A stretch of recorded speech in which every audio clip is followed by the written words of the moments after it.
একটা শান্ত গ্রামের বুকে বড় একটা আম গাছ ছিল। গাছের এক ডালে বাসা বাঁধে চড়ুই পাখি চিনি। চিনি ছিল খুবই কৌতূহলী আর দুষ্টু স্বভাবের। সারাদিন গাছের ডাল থেকে ডালে লাফিয়ে বেড়াত আর গ্রামের ছোট ছেলে মেয়েদের সঙ্গে খেলা করত। একদিন গাছের নিচে একটি ছোট্ট দোয়েল পাখি এসে বসল। তার নাম ছিল দিয়া। দিয়া নতুন এসেছিল গ্রামে, একটু লাজুক কিন্তু খুব মিষ্টি স্বভাবের।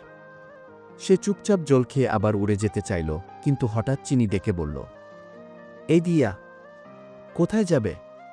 একা একা থাকা ভালো না, এসো আমার সঙ্গে খেলো। দিয়া একটু হেসে বলল, তুমি তো খুব হাসি খুশি, আমি তো তোমার মতো না গি। চিনি হেসে বলল, বন্ধুত্ব করলে সব ভয় কেটে যায়। তখন থেকে চিনি আর দিয়া হয়ে গেল পাকা বন্ধু।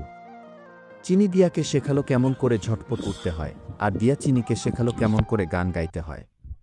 তারা মিলে গাছের ডালে, পাতার ছায়ায়, হাওয়া আর আলো মিশিয়ে তৈরি করল এক রঙিন দুনিয়া।